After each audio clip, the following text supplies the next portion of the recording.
Hello മക്കേഴ്സ്, welcome back to Xylem learning. It's me JK. എന്റെ പൊന്നു മക്കളെ, നമ്മളെ second chapter motion and force എന്ന ചാപ്റ്ററിൽ ഏറ്റവും ഇമ്പോർട്ടന്റ് ആയിട്ടുള്ള ഒരു പോയിന്റ് നമുക്ക് പഠിച്ചാലോ? അത് പഠിക്കാൻ വേണ്ടി നമുക്കൊരു യാത്ര പോവാം. ട്രെയിൻ ഇങ്ങനെ പോയി കൊണ്ടുപോയിരിക്കുകയാണ്. നിങ്ങൾ എല്ലാവരും ഈ ട്രെയിനിലേക്ക് ഓടി വന്നോളൂ, നമുക്ക് വലിയൊരു കാര്യം പഠിക്കാം. ഞാൻ നിങ്ങളോട് സിമ്പിൾ ആയിട്ടൊരു ചോദ്യം ചോദിക്കട്ടെ. ആകെ ഇത്രയുള്ള ചോദ്യം. എന്താ ചോദ്യം അറിയോ? ഞാനിപ്പോ ചലിക്കുന്നുണ്ടോ അതോ നിശ്ചലാവസ്ഥയിലാണോ, റെസ്റ്റിലാണോ അതോ മോഷനിലാണോ? നിങ്ങൾക്ക് പറയാൻ പറ്റൂ? ചില കുട്ടികൾ പറയും, സാറ് നിശ്ചലാവസ്ഥയിലാണ്, കാരണം എപ്പോഴും ആ ട്രെയിനിൻ്റെ ഉള്ളിൽ തന്നെ അല്ലേ, അവിടുന്ന് സ്ഥാനം മാറുന്നില്ലല്ലോ എന്ന് പറയും. അങ്ങനെയെങ്കിൽ നിശ്ചലാവസ്ഥയാണ്. മറ്റു ചില കുട്ടികൾ പറയും, സാറ് ഇപ്പോൾ ചലിച്ചുകൊണ്ടിരിക്കുകയാണ്, കാരണം ട്രെയിൻ ഇങ്ങനെ ഓടിക്കൊണ്ടിരിക്കുകയാണ്, അപ്പൊ സാറിപ്പോ മോഷനിലല്ലേ ചോദിക്കും. അങ്ങനെയുമാണെങ്കിൽ ആ രണ്ടും ഉത്തരം ശരിയാ. അപ്പൊ ഇതിൽ ഏതാണ് ശരി? ഇപ്പൊ നിങ്ങൾക്കൊരു കൺഫ്യൂഷൻ അല്ലേ? ആ കൺഫ്യൂഷൻ മാറ്റാൻ വേണ്ടിയിട്ടാണ് നമ്മളിപ്പോൾ ഒരു യാത്ര ചെയ്തുകൊണ്ട്, അപ്പോൾ ഈ ഒരു യാത്രയുടെ അവസാനം നമ്മൾ ഈ ഒരു പോയിന്റ് പഠിക്കും. മക്കളെ, നമ്മളിപ്പോൾ ഈ ട്രെയിനിൽ ഇങ്ങനെ പോകുന്ന സമയത്ത് ഞാനിപ്പോൾ ഇവിടെ വലിയൊരു ബാഗൊക്കെ ഉണ്ട്, ആ ബാഗിന്റെ തൊട്ടടുത്ത് ഇങ്ങനെ നിൽക്കുകയാണ് അല്ലേ.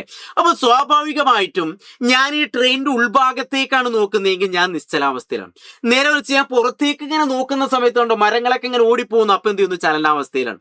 അപ്പൊ നമുക്ക് ഒരു വസ്തു റെസ്റ്റ് ആണോ അല്ലെങ്കിൽ ഒരു വസ്തു മോഷനിലാണോ കണ്ടെത്താൻ നമ്മൾ മറ്റു ചില വസ്തുക്കളെ ബേസ് ചെയ്തിട്ടാണ് പറയുന്നത്. അതുകൊണ്ടാണ് നമുക്ക് ഈ ഒരു ചാപ്റ്ററിലെ ഏറ്റവും ഇമ്പോർട്ടന്റ് ആയിട്ടുള്ള ഒരു ഏരിയ ഇതായി മാറുന്നത്. അങ്ങനെയെങ്കിൽ ഞാൻ നിങ്ങൾക്ക് എന്ത് ചെയ്യാം, ചെറിയൊരു സാധനം കാണിച്ചുതരാം. എന്താണ് ഇതെല്ലാവരും ഒന്ന് വായിച്ചേ. റെഫറൻസ് ഒബ്ജക്റ്റ്, എന്താ പറയാ? റെഫറൻസ് ഒബ്ജക്റ്റ്, അവലംബക വസ്തു. അതായത് ഒരു വസ്തു ചലിക്കുന്നുണ്ടോ ഇല്ലേ എന്ന് നമ്മൾ നോക്കുന്നത് മറ്റൊരു വസ്തുവിനെ ബേസ് ചെയ്തിട്ടാണ്. അതിനെയാണ് നമ്മൾ എന്താ പറയുക? റെഫറൻസ് ഒബ്ജക്റ്റ്, അവലംബക വസ്തു എന്ന് പറയാ. ഇത് വളരെ ഇമ്പോർട്ടന്റ് ആണ്. ഇപ്പൊ ഞാൻ നേരത്തെ പറഞ്ഞ ഒരു ചിത്രം ഒന്നുമില്ല. എന്താണ്? Position of an object does not change with time. ഒരു വസ്തുവിന്റെ സ്ഥാനം സമയത്തിനനുസരിച്ച് മാറുന്നില്ല. ഇപ്പൊ ഈ ട്രെയിൻ ഇങ്ങനെ ഓടിക്കൊണ്ടിരിക്കുകയാണ്.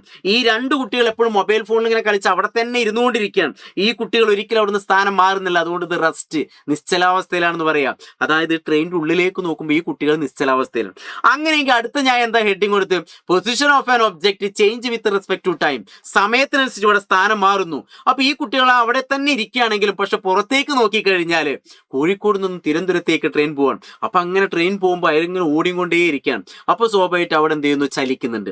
അപ്പോൾ ഒരു വസ്തു നിശ്ചലാവസ്ഥയാണോ ചലനാവസ്ഥയാണോ നമുക്ക് മനസ്സിലാക്കാൻ എന്ത് ചെയ്യണം? അതിന്റെ ചുറ്റുപാടൊക്കെ ഇങ്ങനെ നോക്കണം അല്ലേ. അതിനാണ് നമ്മൾ റെഫറൻസ് ഒബ്ജക്റ്റ്, അവലംബക വസ്തു എന്ന് പറയുക. ട്രെയിനിന്റെ ഉൾഭാഗം ട്രെയിനാണ് എടുക്കുന്നതെങ്കിൽ ആ കുട്ടി നിശ്ചലാവസ്ഥയിലാണ്. പുറത്തേക്ക് ഗ്രൗണ്ടിലേക്കാണ്, നമ്മൾ തറയിലേക്കാണ് നമ്മൾ നോക്കുന്നതെങ്കിൽ ആ കുട്ടികൾ എന്ത് ചെയ്യും? ചലനാവസ്ഥയിലാണ്. അപ്പൊ ഇതിനെ നമ്മൾ എന്താ പറയുക? ഇനി കാറിൽ പോകുന്ന സമയത്ത് നമ്മളെല്ലാവരും കാറിൽ ഇങ്ങനെ പോവാണ്. അപ്പൊ കാറിന്റെ ഉള്ളിൽ ഇങ്ങനെ ഇരിക്കുന്നു, അവരെല്ലാവരും ഒരേ സ്ഥാനത്ത്. അപ്പൊ കാറാണ് റെഫറൻസ് ഒബ്ജക്റ്റ്, അവലംബക വസ്തുവായിട്ട് എടുക്കുന്നെങ്കിൽ അവർ നിശ്ചലാവസ്ഥയാണ്. പക്ഷെ പുറത്തേക്ക് നോക്കിക്കഴിഞ്ഞാൽ എന്ത് ചെയ്യുന്നു?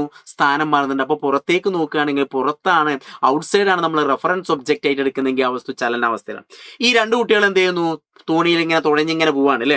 പോകുന്ന സമയത്ത് ഇവർ എപ്പോഴും ഒരേ സ്ഥാനത്ത് തന്നെയാണ് ഇരിക്കുന്നത് അല്ലെ, ഒരേ സ്ഥാനത്താണ് ഇരിക്കുന്നത്. അപ്പൊ ഇവർ എപ്പോഴും എന്താണ്? റെസ്റ്റ്. ബോട്ട്, തോണിയാണ് എടുക്കുന്നതെങ്കിൽ അവർ റെസ്റ്റ് ആണ്. നേരെ മറിച്ച് ഇവർ ഇവിടുന്ന് തൊട്ട് ഇവിടെ എത്തിച്ചേരുന്നു, കരയിൽ നിന്നും അടുത്ത ഭാഗത്തേക്ക് എത്തിച്ചേരുന്നു.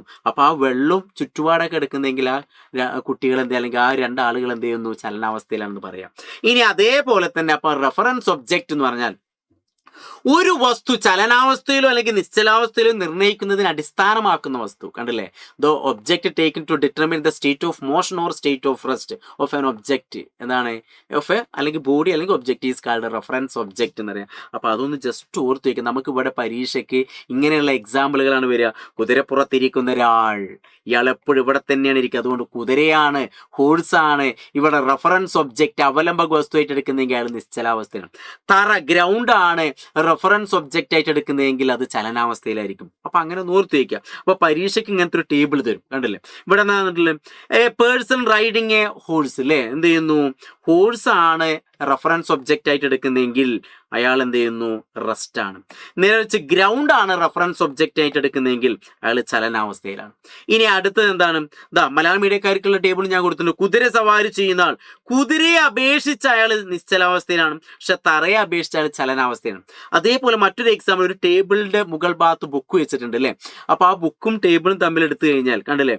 Book on the table, table ആണ് റെഫറൻസ് ഒബ്ജക്റ്റ് ആയിട്ട് എടുക്കുന്നതെങ്കിൽ റെസ്റ്റ് ആണ്. പക്ഷെ സൺ ആണ് റെഫറൻസ് ഒബ്ജക്റ്റ് ആയിട്ട് എടുക്കുന്നതെങ്കിൽ, സൂര്യന് ചുറ്റും ഭൂമി ഇങ്ങനെ കറങ്ങിക്കൊണ്ടിരിക്കുകയാണ്. അപ്പോൾ സ്വാഭാവികമായിട്ടും അത് ചലനാവസ്ഥയിലാണ്. കാരണം മേശപ്പുറത്തിരിക്കുന്ന പുസ്തകം എന്ന് പറഞ്ഞാൽ മേശയെ അപേക്ഷിച്ചത് നിശ്ചലാവസ്ഥയിലാണ്, പക്ഷെ സൂര്യനെ അപേക്ഷിച്ചത് ചലനാവസ്ഥയാണ്. ഇതേപോലെ ഒരുപാട് എക്സാമ്പിൾ നമ്മൾ ടെക്സ്റ്റുകൾ കൊടുത്തിട്ടുണ്ട്. അപ്പോൾ ഈ എക്സാമ്പിളുകളൊക്കെ നിങ്ങൾ പഠിക്കണം, ഇത് ഓർത്തു വെക്കണം, അറിഞ്ഞു വെക്കണം. വളരെ ഇമ്പോർട്ടൻ്റ് ആയിട്ടുള്ള ഒരു ഏരിയ ആണ്. അപ്പോൾ ആ ഒരു യാത്ര, ട്രെയിൻ, ആ കാര്യങ്ങളൊക്കെ ഓർത്ത് വെച്ചാൽ നിങ്ങൾക്ക് എല്ലാം കിട്ടും. അപ്പോൾ ഈ ഒരു സിമ്പിൾ ആയിട്ടുള്ള പോയിന്റ്, ബുദ്ധിമുട്ടായിട്ടുള്ള പോയിന്റാണ്, പക്ഷെ സിമ്പിളുമാണ്. ശ്രദ്ധിച്ചാൽ നിങ്ങൾക്ക് പെട്ടെന്ന് കിട്ടും. അപ്പോൾ ഈ ഒരു പോയിന്റ് എന്തായാലും പഠിച്ചു വയ്ക്കുക, പരീക്ഷയ്ക്ക് ഷുവറാണ് മക്കളെ. ഇനി ഇതിനെ ബേസ് ചെയ്തിട്ട് ഞാനൊരു 5 ക്വസ്റ്റ്യൻ ഷോർട്ട് വീഡിയോ ആയിട്ട് ചെയ്യുന്നുണ്ട്, അതുകൂടി ഒന്ന് കണ്ടു നോക്കുക. അങ്ങനെയെങ്കിൽ എല്ലാം സെറ്റ്. ഓക്കെ, അപ്പം അങ്ങനെയെങ്കിൽ അടിപൊളിയായിട്ട് പഠിക്കുക, സെറ്റ് മാറുന്നു.